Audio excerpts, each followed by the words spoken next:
मित्रों, आज हम इस कलयुग में घटित 10 ऐसी कथाएं आपके लिए संग्रहित करके लाए हैं, जिन्हें देखने और जानने के बाद आपको भी ये यकीन हो जाएगा कि भले ही इस घोर कलयुग में पाप अपने पैर तेजी से पसारता जा रहा हो, लेकिन आज भी सच्चे मन से कोई भक्त अपने इष्ट देव की भक्ति करता है तो परमपिता परमेश्वर किसी न किसी रूप में अपने भक्त की रक्षा एवं मदद अवश्य करते हैं। ये कथाएं हमें सिखाती हैं कि आज भी कोई ऐसी शक्ति अवश्य है जिसके हाथों में हम सभी की डोर है, अर्थात वही सर्वशक्तिमान है।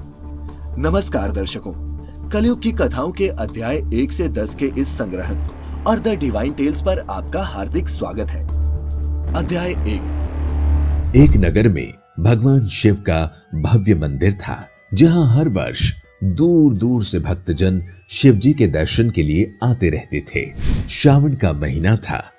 दूर दूर से कांवड़िए कांवड़ लेकर भगवान शिव को जलाभिषेक करने आए हुए थे। मंदिर का परिसर भक्तों की भीड़ से भरा हुआ था। तभी अचानक आकाश में बिजलियां हुई और सोने का एक थाल उतरा। उसी के साथ एक भविष्यवाणी हुई कि जो कोई भगवान शंकर का सच्चा भक्त और प्रेमी होगा, उसी को ये थाल मिलेगा। मंदिर के परिसर में उपस्थित सभी लोगों ने ये भविष्यवाणी सुनी। धीरे धीरे सभी इकट्ठे हो गए। जो लोग मंदिर की व्यवस्था देखते थे, उन्हें तो पूरा विश्वास था कि ये थाल हमें ही मिलेगा। इसीलिए वे सबसे आगे जाकर खड़े हो गए। सबसे पहले एक पंडित जी आए और बोले, देखिए, मैं प्रतिदिन महादेव का अभिषेक करता हूँ, अतः मैं ही भोलेनाथ का सबसे निकटवर्ती प्रेमी और भक्त हूँ, इसीलिए थाल मुझे मिलना चाहिए। इतना कहकर पंडित जी ने थाल उठाया। जैसे ही पंडित जी ने थाल उठाया, थाल पीतल का हो गया। ये देखकर पंडित जी बड़े लज्जित हुए। उन्होंने थाल यथास्थान पर रखा और वहां से निकल गए।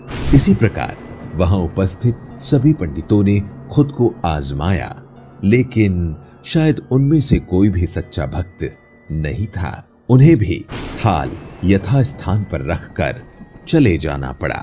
इसके बाद उस नगर के राजा का आगमन हुआ।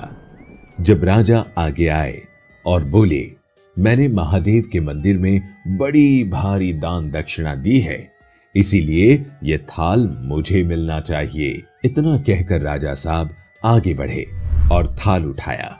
जैसे ही राजा ने थाल उठाया, थाल तांबे का हो गया। ये देखकर महाराज भी लज्जित हुए और थाल यथास्थान पर रखकर एक तरफ खड़े हो गए। इसके बाद इसी तरह एक से बढ़कर एक दानी, महात्मा और भक्त पधारे और थाल उठाया, लेकिन किसी के हाथ में कुछ तो किसी के हाथ में कुछ हो गया, लेकिन सोने का नहीं रहा। तब लोगों को पता चला कि हम में से कोई भी महादेव का सच्चा भक्त नहीं है। उसी समय एक किसान का आगमन हुआ। वो बेचारा महीनों बाद आज चातुर्मास के सोमवार के शुभ अवसर पर शिव जी के दर्शन करने आया था। गरीबी और गृहस्थी के बोझ तले दबा दिन रात खेतों में मेहनत मजदूरी करके अपना और अपने परिवार का गुजारा करता था। अभी रास्ते में ही आ ही रहा था कि कोई भिखारी मिल गया और कुछ खाने को मांगने लगा। इस किसान को दया आ गई। अपने खाने के लिए जो खाना लाया था वो उसने उस भिखारी को दे दिया। थाल के बारे में इसने भी सुना था, लेकिन इसने उस ओर कोई ध्यान नहीं दिया। सीधा मंदिर गया और महादेव का पूजन करके बाहर आ गया। परिक्रमा करके जब वो जाने लगा, तभी पीछे से एक व्यक्ति बोला, भाई, तुम भी थाल उठाकर देख लो, हो सकता है तुम ही वो सच्चे भक्त हो जिसके लिए ये थाल आया है। किसान को लगा वो व्यक्ति उसका मजाक बना रहा है। किसान ने हंसते हुए कहा, भाई, मैं तो कभी कोई पूजा पाठ भी नहीं करता, महीनों में एक आध बार मंदिर आ पाता हूं, मैं काय का सच्चा भक्त। वो अजनबी बोला, भाई, हम तो देख चुके हैं, हमारी भक्ति तो 2 कौड़ी की भी नहीं है। अब तुम भी अपना हाथ लगाकर देख लो। सोने का थाल मिले ना मिले, किंतु पता तो चल जाएगा कि तुम्हारी भक्ति में कितनी सच्चाई है। लोगों के बहुत आग्रह करने पर आखिर उस भोले भाले किसान ने जाकर थाल उठा ही लिया। जैसे ही उसने थाल उठाया, लोगों के आश्चर्य का ठिकाना नहीं रहा। सोने का थाल रोशनी से चमचमाने लगा। ये देख सब लोग में खुशियों की लहर दौड़ गई। सभी लोग उसके जयकारे लगाने लगे और पूछने लगे कि भाई, तुम ही सच्चे भक्त हो। अब हमें भी बता दो कि कैसी भक्ति करते हो जिससे महादेव तुमसे इतने प्रसन्न हैं। तो किसान ने बोला, भाई, मैं कोई भक्ति नहीं करता। मैं केवल दिन भर खेतों में काम करता हूं और थोड़ा समय निकालकर जरूरतमंद लोगों की मदद करता हूं। इसके अलावा मैं कोई विशेष कार्य नहीं करता। लोग पूछने लगे, तुम लोगों की मदद क्यों करते हो? हंसते हुए किसान बोला, सुकून। दूसरों के चेहरे पर मुस्कान देखकर मुझे जो आनंद और खुशी होती है, उसे मैं शब्दों में बयान नहीं कर सकता। शायद यही कारण है कि महादेव मुझसे खुश हैं। इसीलिए मित्रों, हमेशा याद रखें, सत्कर्म का आरंभ भी आनंद से होता है और अंत भी आनंददायक होता है। दुष्कर्म का आरंभ भी दुख से होता है और अंत भी दुखदायक होता है। आप सैकड़ों मील की यात्रा करके भी दूसरों का दिल दुखाते हैं तो आपकी वो तपस्या, साधना और महादेव का दर्शन धूल के बराबर है। अध्याय 2। बहुत साल पहले की बात है। एक आलसी लेकिन भोला भाला युवक था, आनंद। दिन भर कोई काम नहीं करता, बस खाता ही रहता और सोए रहता। घर वालों ने कहा, चलो जाओ, निकलो घर से। कोई काम धाम करते नहीं, बस पड़े रहते हो। वो घर से निकलकर यूं ही भटकते हुए एक आश्रम पहुंचा। वहां उसने देखा कि एक गुरुजी हैं। उनके शिष्य कोई काम नहीं करते, बस मंदिर की पूजा करते हैं। उसने मन में सोचा, ये बढ़िया है, कोई काम धाम नहीं, बस पूजा ही तो करना है। गुरुजी के पास जाकर पूछा, क्या मैं यहाँ रह सकता हूँ? गुरुजी बोले, हाँ हाँ, क्यों नहीं, लेकिन मैं कोई काम नहीं कर सकता। गुरुजी ने कहा, कोई काम नहीं करना है, बस पूजा करनी होगी। आनंद ने कहा, ठीक है, वो तो मैं कर लूंगा। अब आनंद महाराज आश्रम में रहने लगे। ना कोई काम, ना कोई धाम, बस सारा दिन खाते रहो और प्रभु भक्ति में भजन गाते रहो। महीना भर हो गया। फिर एक दिन आई एकादशी। उसने रसोई में जाकर देखा, खाने की कोई तैयारी नहीं। उसने गुरुजी से पूछा, आज खाना नहीं बनेगा क्या? गुरुजी ने कहा, नहीं, आज तो एकादशी है, तुम्हारा भी उपवास है। उसने कहा, नहीं, अगर हमने उपवास कर लिया तो कल का दिन ही नहीं देख पाएंगे। हम नहीं कर सकते उपवास, हमें तो भूख लगती है। आपने पहले क्यों नहीं बताया? गुरुजी ने कहा, ठीक है, तुम ना करो उपवास, पर खाना भी तुम्हारे लिए कोई और नहीं बनाएगा, तुम खुद बना लो, मरता क्या ना करता। गया रसोई में। गुरुजी फिर आए और कहने लगे, देखो, अगर तुम खाना बना लो, राम जी को भोग जरूर लगा लेना और नदी के उस पार जाकर बना लो अपनी रसोई। बस इतना कहते ही लकड़ी, आटा, तेल, घी, सब्जी लेकर आनंद महाराज चले गए। जैसा तैसा खाना भी बनाया, खाने लगा तो याद आया, गुरुजी ने कहा कि राम जी को भोग लगाना मत भूलना। लगा भजन गाने, आओ मेरे राम जी भोग लगाओ जी, आओ मेरे राम जी भोग लगाओ जी। प्रभु राम आइए, श्री राम आइए, मेरे भोजन का भोग लगाइए। कोई भी ना आया तो वो बेचैन हो गया कि यहां तो भूख लग रही है और राम जी आ ही नहीं रहे। भोला मानस जानता नहीं था कि प्रभु साक्षात तो आएंगे नहीं, पर गुरुजी की बात मानना जरूरी है। फिर उसने कहा, देखो प्रभु राम जी, मैं समझ गया कि आप क्यों नहीं आ रहे हैं। मैंने रूखा सूखा बनाया है और आपको तरमाल खाने की आदत है, इसीलिए नहीं आ रहे हैं ना? तो सुनो प्रभु, आज वहां भी कुछ नहीं बना है, सबको एकादशी है, खाना हो तो ये भोग ही खा लो। श्री राम अपने भक्त की सरलता पर बड़े मुस्कुराए और माता सीता के साथ प्रकट हो गए। भक्त असमंजस में, गुरुजी ने तो कहा था कि राम जी आएंगे, पर यहाँ तो माता सीता भी आई है और मैंने तो भोजन बस 2 लोगों का बनाया है। चलो कोई बात नहीं, आज इन्हें खिला देते हैं। बोला, प्रभु मैं भूखा रह गया, लेकिन मुझे आप दोनों को देखकर बड़ा अच्छा लग रहा है। लेकिन अगली एकादशी पर ऐसा ना करना, पहले बता देना कि कितने जन आ रहे हो, और हाँ, थोड़ा जल्दी आना। राम जी उसकी बात पर बड़े मुदित हुए, प्रसाद ग्रहण करके चले गए। अगली एकादशी तक ये भोला मानस सब भूल गया। उसे लगा प्रभु ऐसे ही आते होंगे और प्रसाद ग्रहण करते होंगे। फिर एकादशी आई। गुरुजी से कहा, मैं चला अपना खाना बनाने, पर गुरुजी थोड़ा ज्यादा अनाज लगेगा, वहां 2 लोग आते हैं। गुरुजी मुस्कुराए, भूख के मारे बावला है, ठीक है ले जा और अनाज ले जा। अब की बार उसने 3 लोगों का खाना बनाया। फिर गुहार लगाई, प्रभु राम आइए, सीता राम आइए, मेरे भोजन का भोग लगाइए। प्रभु की महिमा भी निराली है। भक्त के साथ कौतुक करने में उन्हें भी बड़ा मजा आता है। इस बार वे अपने भाई लक्ष्मण, भरत, शत्रुघ्न और हनुमान जी को लेकर आ गए। भक्त को चक्कर आ गए, ये क्या हुआ? एक का भोजन बनाया तो 2 आए, आज 2 का खाना बनाया तो पूरा खानदान आ गया। लगता है आज भी भूखा ही रहना पड़ेगा। सबको भोजन लगाया और बैठे बैठे देखता रहा। अनजाने ही उसकी भी एकादशी हो गई। फिर अगली एकादशी आने से पहले गुरुजी से कहा, गुरुजी, ये आपके प्रभु राम जी अकेले क्यों नहीं आते? हर बार कितने सारे लोग ले आते हैं, इस बार अनाज ज्यादा लगेगा। गुरुजी को लगा कहीं अनाज बेचता तो नहीं है, देखना पड़ेगा जाकर। भंडार में कहा, इसे जितना अनाज चाहिए दे दो, और छुपकर उसे देखने चल पड़े। इस बार आनंद ने सोचा, खाना पहले नहीं बनाऊंगा, पता नहीं कितने लोग आ जाएं, पहले बुला लेता हूं, फिर बनाता हूं। फिर टेर लगाई, प्रभु राम आइए, श्री राम आइए, मेरे भोजन का भोग लगाइए। सारा राम दरबार मौजूद। इस बार तो हनुमान जी भी साथ आए, लेकिन ये क्या, प्रसाद तो तैयार ही नहीं था। भक्त ठहरा भोला भाला, बोला, प्रभु इस बार मैंने खाना नहीं बनाया। प्रभु ने पूछा, क्यों? बोला, मुझे मिलेगा तो है नहीं, फिर क्या फायदा बनाने का, आप ही बना लो और खुद ही खा लो। राम जी मुस्कुराए। सीता माता भी गदगद हो गई उसके मासूम जवाब से। लक्ष्मण जी बोले, क्या करे प्रभु?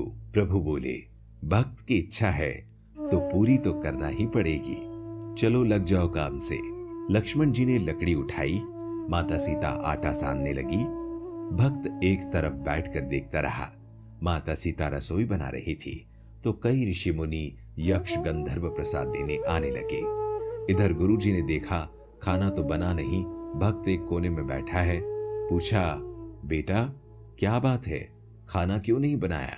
बोला, अच्छा किया गुरुजी आप आ गए, देखिए कितने लोग आते हैं प्रभु के साथ। गुरुजी बोले, मुझे तो कुछ नहीं दिखाई दे रहा, तुम्हारे और अनाज के सिवा।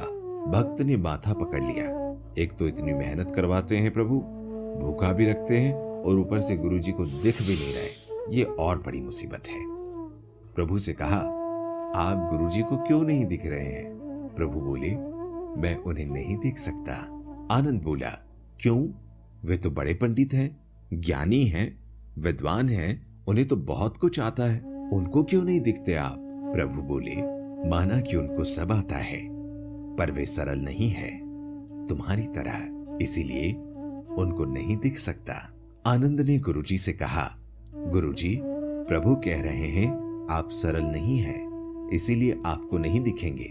गुरुजी रोने लगे, वाकई मैंने सब कुछ पाया पर सरलता नहीं पा सका, बिल्कुल तुम्हारी तरह। और प्रभु तो मन की सरलता से ही मिलते हैं। प्रभु प्रकट हो गए और गुरुजी को भी दर्शन दिए। इस तरह एक भक्त के कहने पर प्रभु ने रसोई भी बनाई। ये भक्ति कथा लोक श्रुति पर आधारित है। अध्याय 3। देश भर में भगवान महादेव के कई प्रसिद्ध मंदिर स्थापित हैं, जिनसे जुड़ी कई रोचक कथाएं भी सुनने को मिलती है। भोले भंडारी का ऐसा ही एक मंदिर बिहार के मधुबनी जिले के भवानीपुर गांव में स्थित है, जो उगना महादेव व उग्रनाथ मंदिर के नाम से काफी प्रसिद्ध है। ऐसी लोक मान्यता है कि इस मंदिर में भगवान शिव ने स्वयं मैथिली भाषा के महाकवि विद्यापति के घर नौकरी की थी। महाकवि विद्यापति हिंदी साहित्य की भक्ति परंपरा के प्रमुख कवियों में से एक हैं, जिन्हें मैथिली के सर्वोपरि कवि के रूप में जाना जाता है। वे भगवान शिव के बहुत बड़े भक्त हुआ करते थे। उन्होंने भगवान शिव पर अनेक गीतों की रचना की है। मान्यताओं के अनुसार जगत व्यापी भगवान शिव विद्यापति की भक्ति व रचनाओं से बेहद प्रसन्न होकर स्वयं एक दिन वेशभूषा बदलकर उनके पास चले आए। उनके साथ रहने के लिए भगवान शिव विद्यापति के घर नौकर तक बनने के लिए तैयार थे। उन्होंने अपना नाम उगना बताया था। दरअसल कवि विद्यापति आर्थिक रूप से सबल नहीं थे, इसीलिए उन्होंने उगना यानी भगवान शिव को नौकरी पर रखने से पहले मना कर दिया था। मगर फिर शिवजी के कहने पर ही सिर्फ 2 वक्त के भोजन पर उन्हें रखने के लिए विद्यापति तैयार हो गए थे। ऐसी कथा है, जब एक दिन विद्यापति राजा के दरबार में जा रहे थे तो तेज गर्मी व धूप से विद्यापति का गला सूखने लगा, मगर आसपास जल नहीं था। इस पर साथ चल रहे विद्यापति ने उगना यानी शिवजी से जल लाने के लिए कहा। तब शिव ने थोड़ी दूर जाकर अपनी जटा खोली व 1 लोटा गंगा जल ले आए। जल पीते ही विद्यापति को गंगा जल का स्वाद आया। उन्होंने सोचा कि इस वन के बीच ये जल कहां से आया। इसके बाद कि कहीं उगना स्वयं शिव तो नहीं। उन्होंने शिव के चरण पकड़ लिए तो शिव को अपने वास्तविक स्वरूप इसके बाद शिवजी ने महाकवि विद्यापति के साथ रहने की इच्छा जताई और उन्हें बताया कि वो उगना बनकर ही साथ रहेंगे। उनके वास्तविक रूप का किसी को भी पता न चलना चाहिए। इस पर विद्यापति ने भगवान शिव की सारी बातें मान ली। लेकिन एक दिन उगना द्वारा किसी गलती पर कवि की पत्नी शिवजी को चूल्हे की जलती हुई लकड़ी से पीटने लग गई।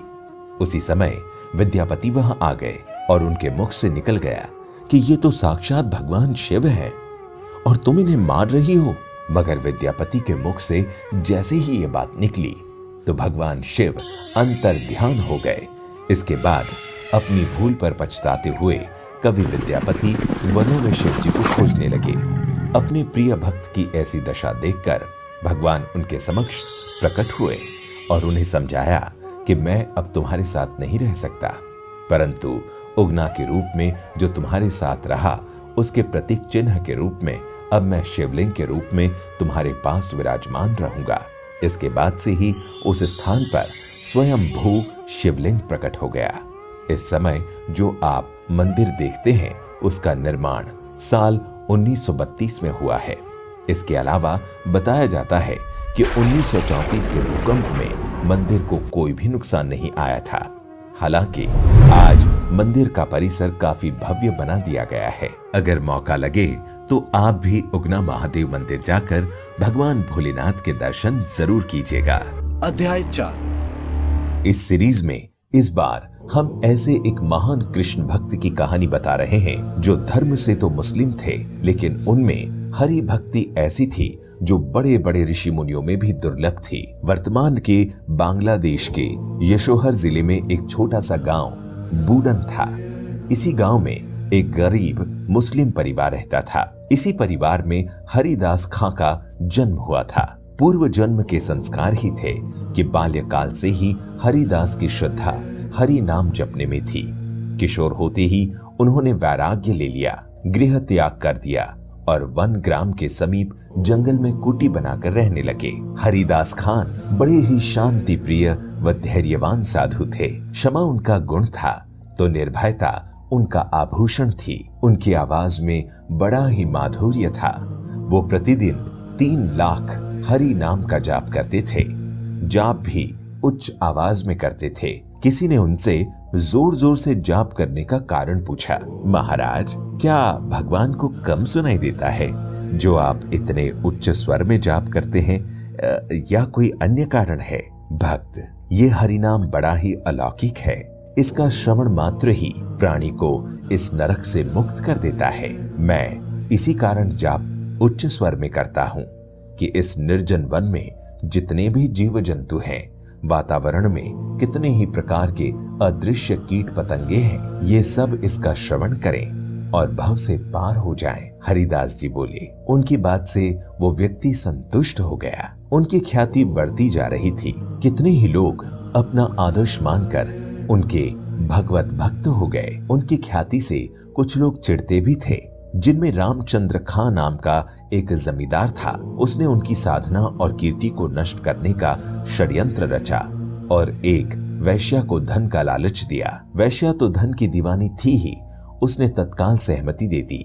रूप और सौंदर्य की साक्षात मूर्ति उस वैश्या ने श्रृंगार किया और रात्रि के समय हरिदास जी की कुटिया में पहुंच गई। लेकिन वो तो भगवान की आराधना में लीन थे।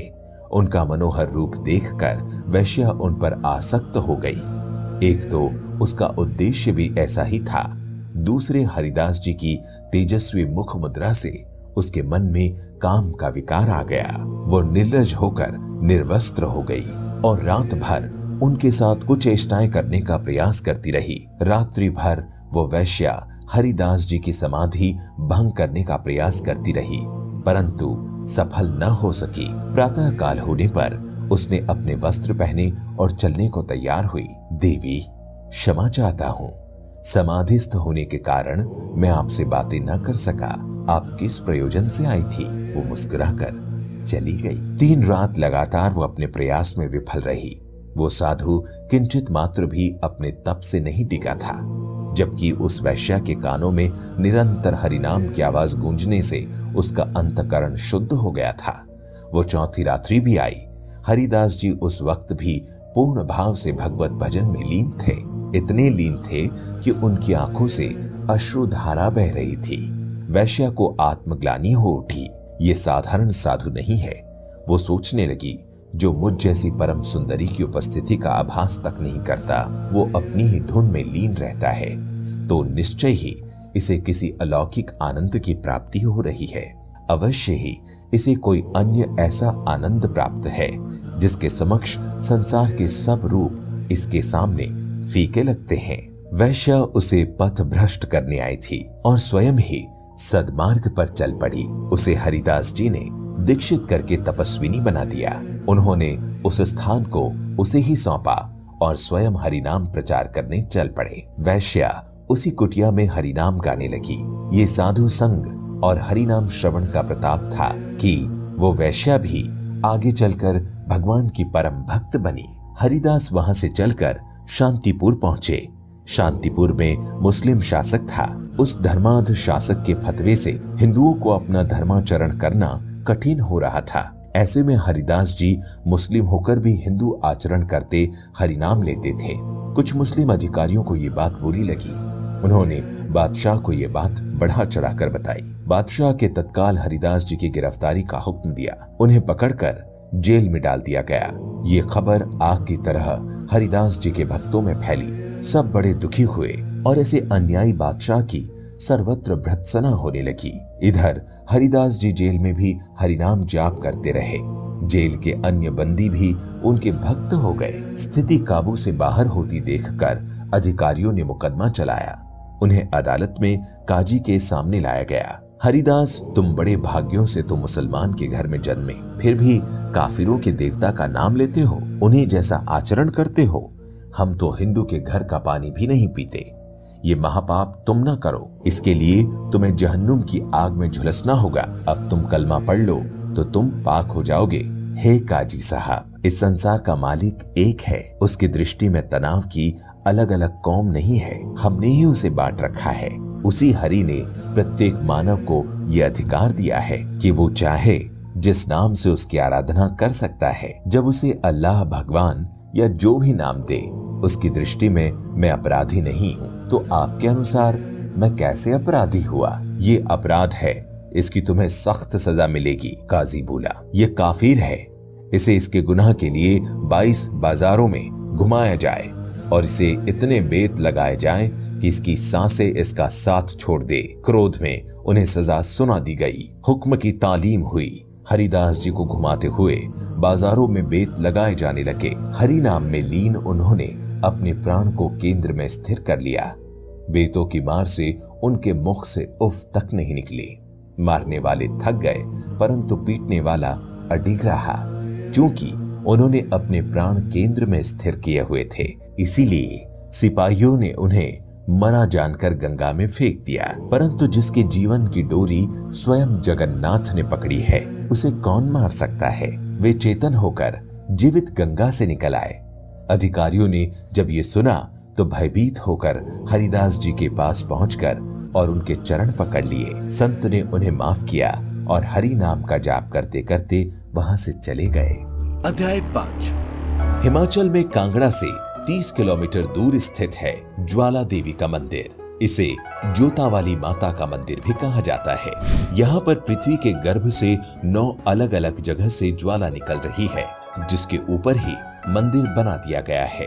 इन 9 ज्योतियों को महाकाली, अन्नपूर्णा, चंडी, हिंगलाज, विंध्यवासिनी, महालक्ष्मी, सरस्वती, अंबिका, अंजी देवी के नाम से जाना जाता है। इस जगह के बारे में एक कथा अकबर और माता के परम भक्त ध्यानो भगत से जुड़ी है। जिन दिनों भारत में मुगल सम्राट अकबर का शासन था, उन्हीं दिनों की ये घटना है। हिमाचल के नादौन ग्राम निवासी माता का एक सेवक ध्यानो भक्त 1000 यात्रियों सहित माता के दर्शन के लिए जा रहा था। इतना बड़ा दल देखकर बादशाह के सिपाहियों ने चांदनी चौक दिल्ली में उन्हें रोक लिया और अकबर के दरबार में ले जाकर ध्यानो भक्त को पेश किया। बादशाह ने पूछा, तुम इतने आदमियों को साथ लेकर कहां जा रहे हो? ध्यानु ने उत्तर दिया, मैं ज्वाला माई के दर्शन के लिए जा रहा हूँ। मेरे साथ जो लोग हैं वो भी माता जी के भक्त हैं और यात्रा पर जा रहे हैं। अकबर ने सुनकर कहा, ये ज्वाला माई कौन है और वहां जाने से क्या होगा? ध्यानु भक्त ने उत्तर दिया, महाराज, ज्वाला माई संसार का पालन करने वाली माता है। वे भक्तों के सच्चे हृदय से की गई प्रार्थनाएं स्वीकार करती हैं। उनका प्रताप ऐसा है, उनके स्थान पर बिना तेल बत्ती के ज्योति जलती रहती है। हम लोग प्रतिवर्ष उनके दर्शन जाते हैं। अकबर ने कहा, अगर तुम्हारी बंदगी पाक है तो देवी माता जरूर तुम्हारी इज्जत रखेगी। अगर वो तुम जैसे भक्तों का ख्याल न रखे तो फिर तुम्हारी इबादत का क्या फायदा? या तो वो देवी ही यकीन के काबिल नहीं, या फिर तुम्हारी इबादत झूठी है। इम्तिहान के लिए हम तुम्हारे घोड़े की गर्दन अलग कर देते हैं। तुम अपनी देवी से कहकर उसे दोबारा जिंदा करवा लेना। इस प्रकार घोड़े की गर्दन काट दी गई। ध्यानु भक्त ने कोई उपाय न देखकर बादशाह से 1 माह की अवधि तक घोड़े के सिर व धड़ को सुरक्षित रखने की प्रार्थना की। अकबर ने ध्यानु भक्त की बात मान ली और उसे यात्रा करने की अनुमति भी मिल गई। बादशाह से विदा होकर ध्यानु भक्त अपने साथियों सहित माता के दरबार में उपस्थित हुए। स्नान पूजन आदि करने के बाद रात भर जागरण किया।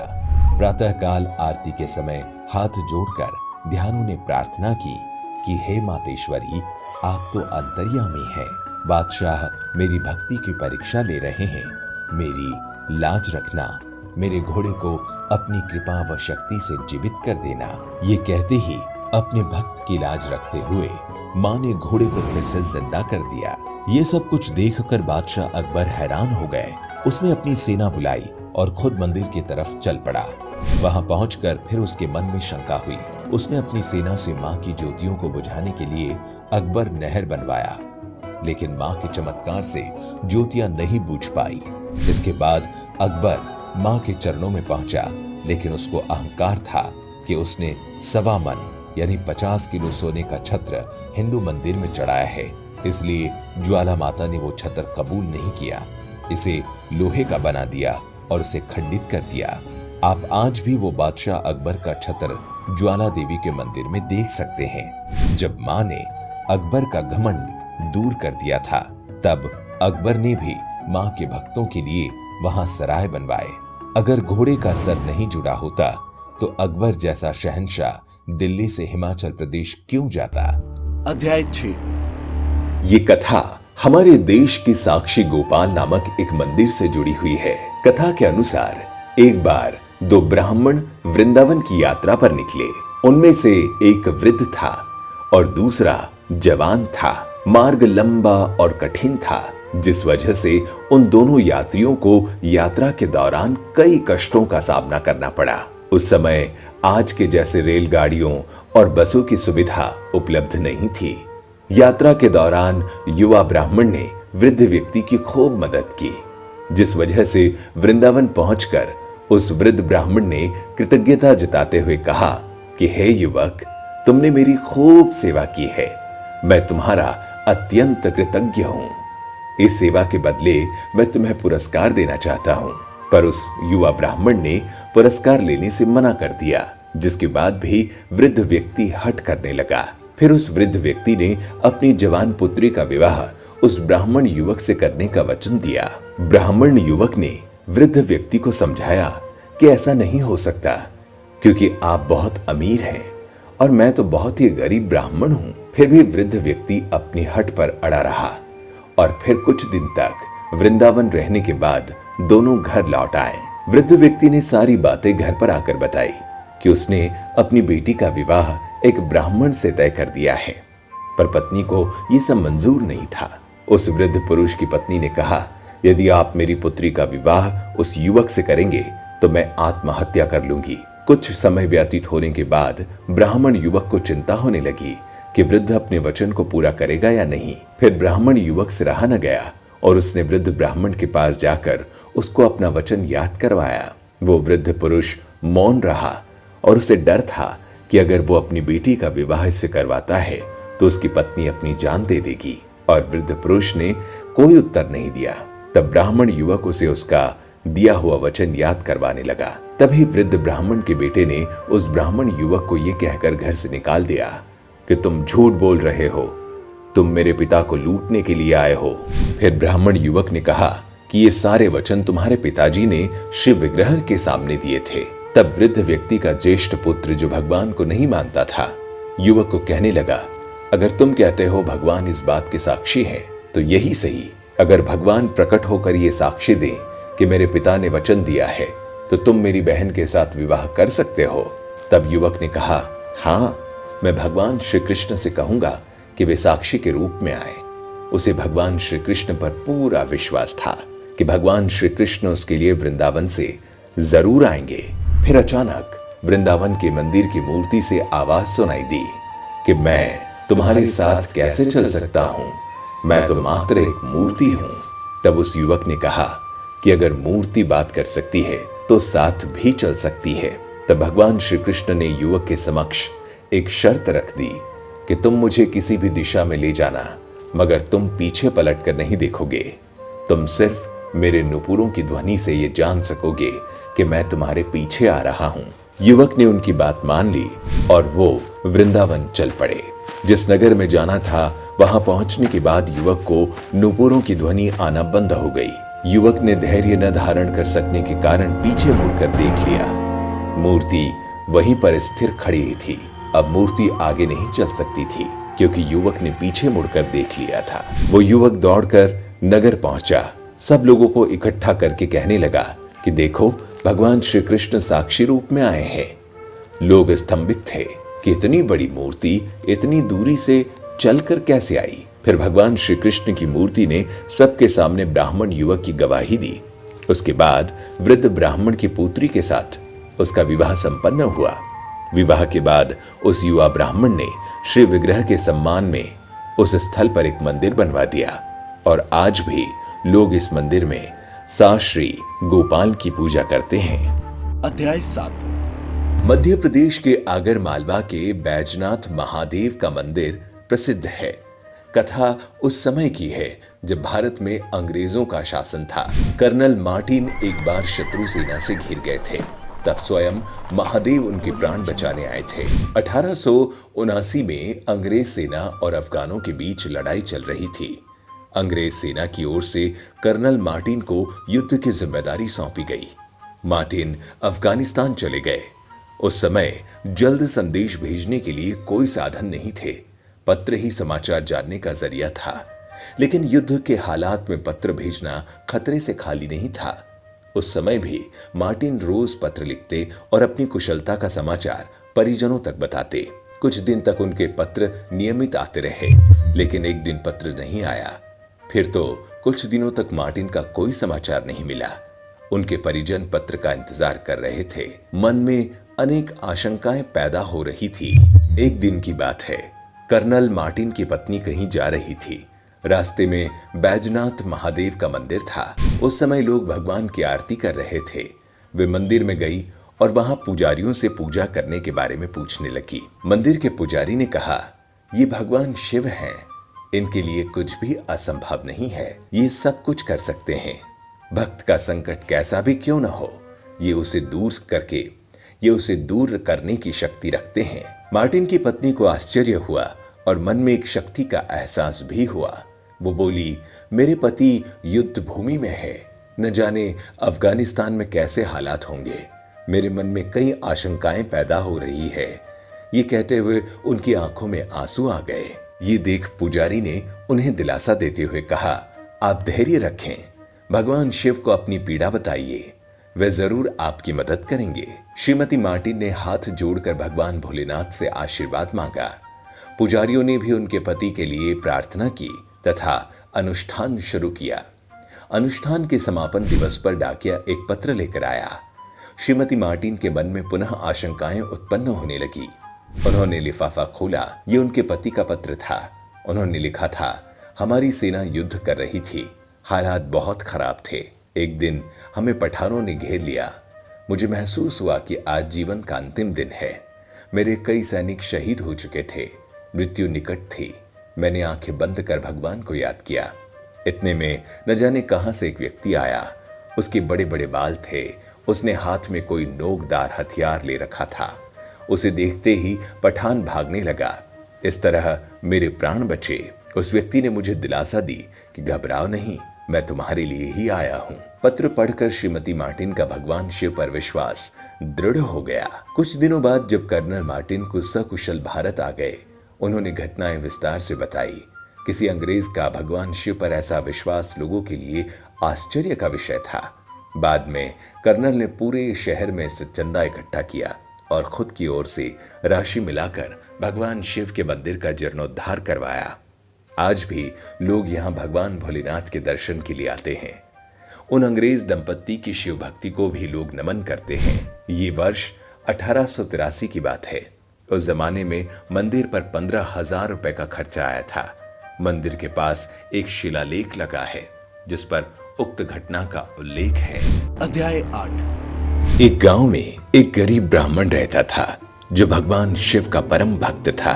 वो ब्राह्मण रोज जब तक ब्रह्म मुहूर्त में उठकर नित्य कर्मों से निवृत्त होकर भगवान शंकर की पूजा नहीं कर लेता था, तब तक उसे चैन नहीं पड़ता था। पूजा से जो कुछ भी दान दक्षिणा मिलती थी, उसी से वो ब्राह्मण अपना गुजारा करता था। इतना ही नहीं, वो ब्राह्मण दयालु भी था। जब भी कोई जरूरतमंद मिल जाता, अपनी क्षमता के अनुसार उसकी सेवा करता था। इस कारण शिव के परम भक्त ब्राह्मण गरीबी का जीवन व्यतीत कर रहे थे। उधर ब्राह्मण की इस दानी प्रवृत्ति से उनकी पत्नी उससे चिढ़ती थी, किंतु उनकी भक्ति परायणता को देख उनसे अत्यधिक प्रेम भी करती थी। इसीलिए कभी भी उनका अपमान नहीं करती थी। साथ ही अपनी जरूरत का धन वो आस पड़ोस में काम करके जुटा लेती थी। मंदिर में दान दक्षिणा कम आने लगी, जिससे उस ब्राह्मण को आर्थिक तंगी का सामना करना पड़ा। घर की मूल आवश्यकताओं की पूर्ति नहीं होने के कारण ब्राह्मणी थोड़ी सी दुखी रहने लगी थी। इसी तरह दिन बीतने लगे। एक दिन महाशिवरात्रि का दिन आया।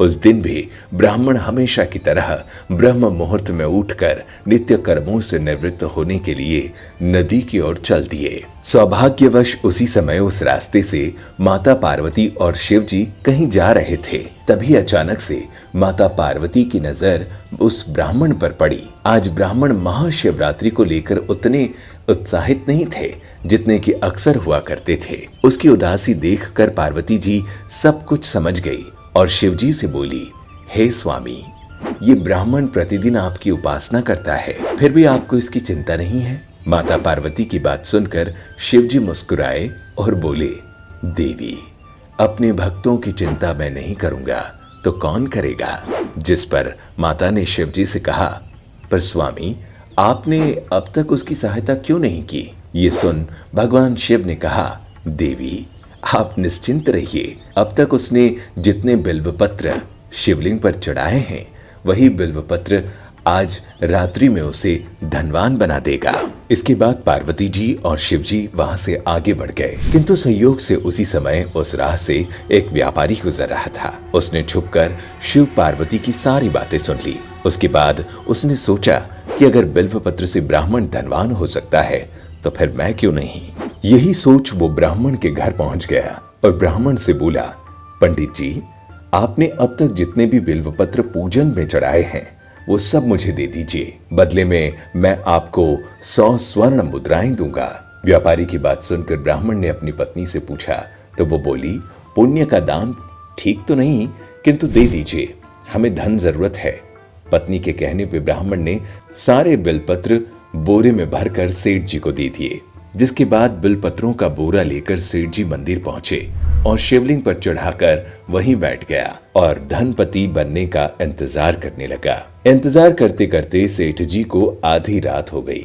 सेठ जी चमत्कार देखने के लिए बहुत उतावले हो रहे थे। आखिर तीसरा पहर गुजरने के बाद सेठ जी के सब्र का बांध टूट गया और क्रोध में आकर सेठ जी शिवलिंग को झकझोरने लगे।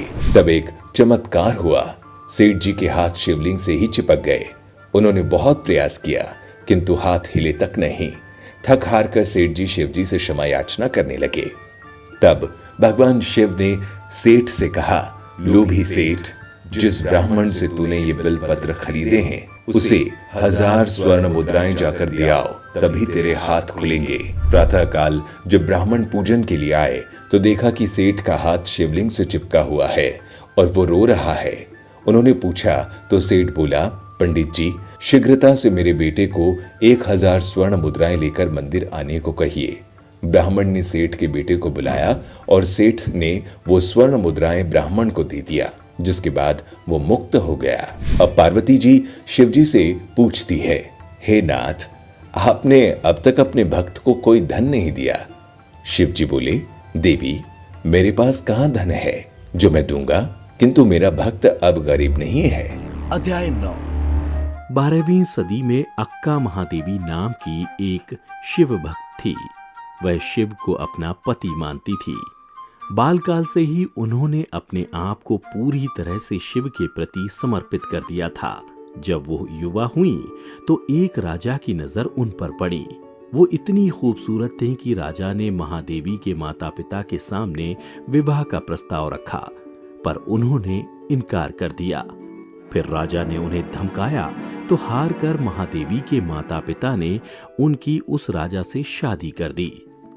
माता पिता के आज्ञा का पालन करते हुए महादेवी ने शादी तो कर ली, लेकिन अपने पति राजा कौशिक को शारीरिक रूप से दूर ही रखा।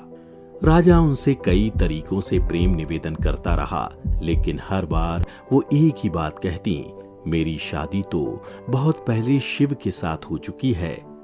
यह अक्का का कोई मतिभ्रम नहीं था, यह उनके लिए 100% सच्ची बात थी। अक्का महादेवी का यह कहना था कि उनकी शादी पहले ही शिव से हो चुकी है। राजा कौशिक को सहन नहीं हुआ।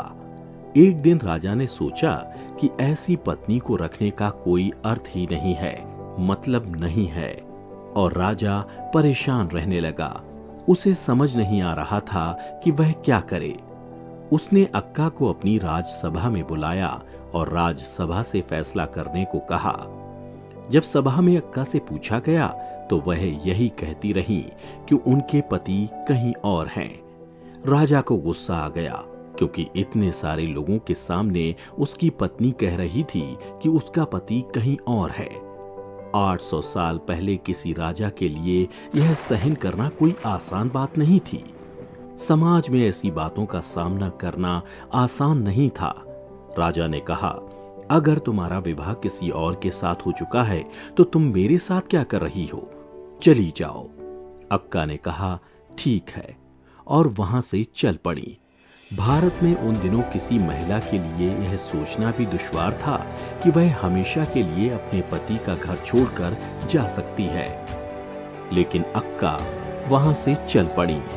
जब राजा ने देखा कि अक्का बिना किसी विरोध के ही उसे छोड़कर जा रही हैं, तो क्रोध के कारण उसके मन में नीचता आ गई।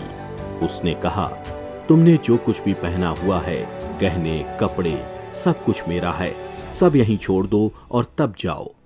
17-18 साल की उस युवती अक्का महादेवी ने अपने सभी वस्त्र उतार दिए और वहां से निर्वस्त्र ही चल पड़ी।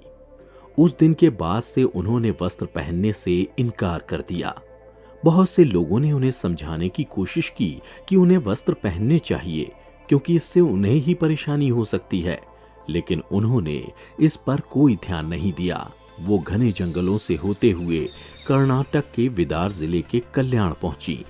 कर्नाटक का ये शहर उस समय शिव भक्ति के लिए प्रसिद्ध था।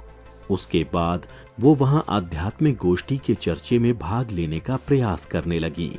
धीरे धीरे महादेवी जी के आध्यात्मिक विचारों का प्रसार होने लगा, जिससे प्रभावित होकर साधु महात्माओं ने उन्हें मान्यता दी। उनकी सादगी, ईश्वर निष्ठा, प्रेम, दृढ़ता और नम्रता से सभी प्रभावित हुए। फिर उन्हें अक्का यानी बड़ी दीदी की पदवी से सम्मानित किया गया। तब से शिव भक्तनी महादेवी अक्का महादेवी के नाम से जानी जाने लगी। उसके कुछ दिनों बाद वो एकांत में शिव भक्ति में लीन हो गईं। लेकिन वहां जब महादेवी जी का भगवान से एकाकार नहीं हो पाया तो वो कल्याण से श्री सैलम चली गईं, जहां भगवान चैन्य मल्लिकार्जुन का मंदिर था। श्री सैलम के घने जंगलों के बीच कदली नाम के एक स्थान पर एक गुफा थी। अक्का महादेवी ने इसी गुफा में शरण ली और एकाग्रचित होकर तपस्या में लीन हो गईं और फिर वो वहीं शिव के लिंग में समा गईं। अध्याय 10। बहुत समय पहले की बात है। किसी नगरी में एक लड़की थी। उसका परिवार बड़ा ही धार्मिक प्रवृत्ति का था। यही वजह थी कि वह भी बचपन से ही धर्म कर्म पर विश्वास रखती थी और लड्डू गोपाल की भक्ति में लीन रहती थी। वह लड़की लगभग हर माह लड्डू गोपाल के दर्शन करने वृंदावन जाती थी और वहां लड्डू गोपाल के दर्शन कर वापस अपने घर आती। धीरे धीरे समय बीतता गया और वह बड़ी हो गई, पर उसने कभी भी वृंदावन जाना नहीं छोड़ा। कुछ समय बाद उस लड़की की शादी हो गई। फिर भी वह अपने ससुराल से हर माह लड्डू गोपाल के दर्शन करने वृंदावन जाना नहीं भूलती थी। कुछ साल और बीत गए और उसे बच्चे भी हो गए। धीरे धीरे बच्चे भी बड़े हो गए और उनकी भी शादी हो गई, लेकिन उस लड़की ने वृंदावन जाना नहीं छोड़ा। कुछ सालों बाद वह लड़की जब वृंदावन गई और उसे चलने फिरने में परेशानी होने लगी तो उसने वृंदावन जाकर लड्डू गोपाल की एक मूर्ति ले आई और घर में ही उसकी पूजा करने लगी। एक दिन की बात है, पूजा करने के बाद उसने अपनी बहू से कहा कि बहू, जरा मेरे लड्डू गोपाल की मूर्ति को कमरे में रख दे। बहू ने सास के हाथ से मूर्ति ली और कमरे में जाकर रखने लगी कि तभी अचानक गलती से मूर्ति बहू के हाथ से छूट गई।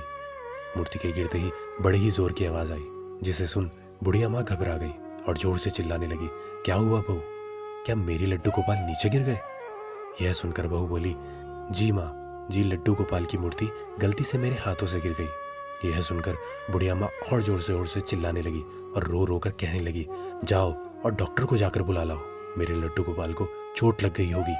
अपनी सास के मुंह से ऐसी बात सुनकर बहू ने पहले सोचा कि वो नाटक कर रही है, पर जब काफी देर तक उसकी सास इसी तरह चिल्लाती रही तो उसे लगा कि शायद बुढ़िया पागल हो गई है। फिर शाम को जब उस बुढ़िया का बेटा घर आया तो उस बहू ने उसे सब कुछ बताया। अपनी पत्नी की बात सुनकर बेटे को लगा कि कहीं अधिक उम्र हो जाने की वजह से माँ पागल ना हो गई हो। फिर उसे अपने बच्चों का ख्याल आया और उसने अपनी माँ को पागल खाने भेजने का निश्चय किया। पर कहते हैं ना कि भगवान अपने भक्तों की हमेशा मदद करते हैं, और यहाँ भी यही हुआ। उस बुढ़िया के पड़ोस में एक बड़ा ही नेक और समझदार आदमी रहता था। उसने उस बुढ़िया के बेटे को अपने पास बुलाया और उसे समझाते हुए कहा, देखो बेटा, बचपन और बुढ़ापा एक जैसा होता है, इसलिए तुम एक काम करो, जाकर एक डॉक्टर को बुला लाओ। उस डॉक्टर को पहले ही समझा देना कि उसे एक मूर्ति की जांच करनी है। यह सुन उस बुढ़िया का बेटा बोला, लेकिन चाचा, एक मूर्ति की जांच करने कौन सा डॉक्टर आएगा? तब उस आदमी ने कहा, बेटा, डॉक्टर को जब पैसे मिलेंगे तो वह अवश्य ही आएगा। इस तरह तुम्हारी माँ को पागल खाने भी नहीं जाना पड़ेगा और उसकी जिद भी पूरी हो जाएगी। उस आदमी के समझाने पर बुढ़िया का बेटा समझ गया और एक डॉक्टर के पास गया। डॉक्टर को उसने सारी बात बतलाई। पहले तो डॉक्टर को लगा कि यह कौन सा पागल उसके पास आ गया है। फिर बुढ़िया के बेटे ने डॉक्टर को कहा कि डॉक्टर साहब, आपको कुछ नहीं करना है, बस मेरे घर जाकर मूर्ति के जांच के बाद बस इतना कहना है कि इस मूर्ति में अब कुछ नहीं बचा है, ताकि मेरी माँ को तसल्ली मिल जाए। इसके बदले आपकी जो भी फीस होगी वो मैं दे दूंगा। यह सुनकर डॉक्टर राजी हो गया। अगले दिन सुबह सुबह वह डॉक्टर बुढ़िया के घर आया और आते ही बोला, बुढ़िया माँ, कहाँ है तेरे लड्डू गोपाल? बुढ़िया ने मूर्ति को दिखाते हुए कहा, आओ डॉक्टर साहब आओ, जरा देखना क्या हो गया मेरे लड्डू गोपाल को।